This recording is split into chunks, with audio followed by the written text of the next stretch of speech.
کیا جب تماشا ختم ہوگا میرے معبود آخر کب تماشا ختم ہوگا؟ بکھر جائیں گے ہم کیا جب تماشا ختم ہوگا؟ میرے معبود آخر کب تماشا ختم ہوگا؟ چراغ حجرے درویش کی بجھتی ہوئی لو، چراغ حجرے درویش کی بجھتی ہوئی لو ہوا سے کہہ گئی ہے اب تماشا ختم ہوگا۔ چراغ حجرے درویش کی بجھتی ہوئی لو ہوا سے کہہ گئی ہے اب تماشا ختم ہوگا۔ یہ سب کٹ پتلیاں رقصاں رہیں گی رات کی رات، یہ سب کٹ پتلیاں رقصاں رہیں گی رات کی رات، سحر سے پہلے پہلے سب تماشا ختم ہوگا۔ سحر سے پہلے پہلے سب تماشا ختم ہوگا۔ کہانی آپ الجھی ہے کہ الجھائی گئی ہے، کہانی آپ الجھی ہے کہ الجھائی گئی ہے، یہ عقدہ تب کھلے گا جب تماشا ختم ہوگا۔ تماشا کہانی آپ الجھی ہے کہ الجھائی گئی ہے، یہ عقدہ تب کھلے گا جب تماشا ختم ہوگا۔ تماشا کرنے والوں کو خبر دی جا چکی ہے کہ پردہ کب گرے گا، کب تماشا ختم ہوگا، کہ پردہ کب گرے گا تب تماشا ختم ہوگا۔ کہانی میں نئے کردار شامل ہو گئے ہیں، کہانی میں نئے کردار شامل ہو گئے ہیں، نہیں معلوم اب کس ڈھب تماشا ختم۔ افتخار عارف کے ہاں ایسے اشعار کثیر تعداد میں موجود ہیں، مثلاً یہ وقت کس کی رعونت پہ خاک ڈال گیا، یہ کون بول رہا ہے خدا کے لہجے میں، تجھ سے بچھڑ کر زندہ ہیں جان بہت شرمندہ ہیں۔ ارد گرد کے حالات پر نظر ڈالتے تو اندر سے کوئی آواز اکساتی کہ سیاسی موضوعات اور گرد و پیش کے تلخ حالات کو بھی شاعری کا موضوع بنائیں۔ افتخار عارف کی شاعری میں سیاسی حالات پر بھی احتجاج ہے، لیکن یہ احتجاج شائستگی کی حدوں کو پھلانگ کر انقلابی نعروں میں نہیں بدلتا۔ سیاسی موضوعات پر ان کے اشعار کا شعری باغپن متاثر نہیں ہوتا۔ افتخار عارف کی شاعری میں ایک اہم موضوع ہجرت کا ہے، جو ان کی شاعری میں مختلف پیرائے میں نظر آتا ہے۔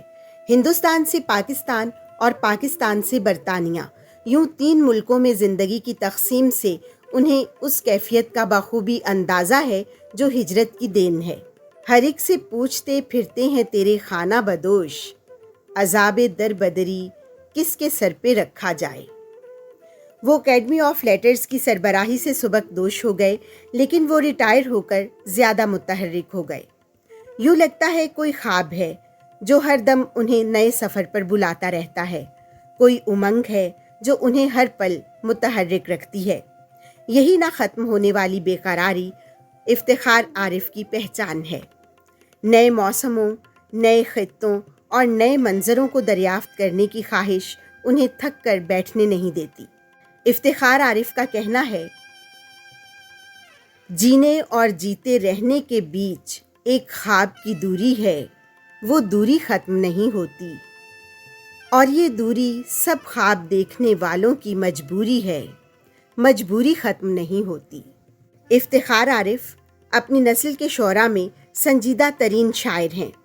وہ اپنے مواد اور فن دونوں میں ایک ایسی پختگی کا اظہار کرتے ہیں جو دوسروں میں نایاب نہیں تو کمیاب ضرور ہے۔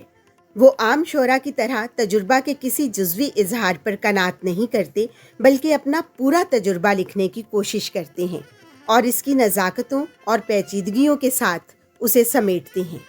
ان کے شعری مجموعوں میں 12واں کھلاڑی، مہر دو نیم، حرف باریاب، جہان معلوم، باغ گل، سرخ، شہر علم کے دروازے پر، دل و دنیا کے نام سے کلیات، written in the season of fear, مکالمہ، در کلوندہ، افتخار عارف جی نظمن جو سندھی ترجموں شامل ہیں۔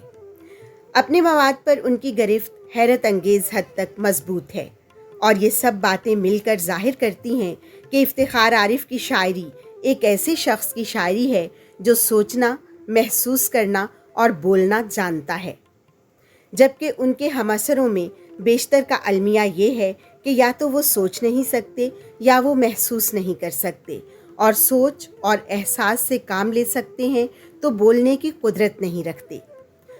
ان کی ان خصوصیات کی بنا پر جب ان کے کلام کو ہم دیکھتے ہیں تو یہ احساس کیے بغیر نہیں رہ سکتے کہ افتخار عارف کی آواز جدید اردو شاعری کی ایک بہت زندہ اور توانا آواز ہے، ایک ایسی آواز جو ہمارے دل و دماغ دونوں کو بیک وقت اپنی طرف کھینچتی ہے اور ہمیں ایک ایسی آسودگی بخشتی ہے جو ان کے سوا شاید ہی کسی ایک آدھ شاعر میں مل سکے۔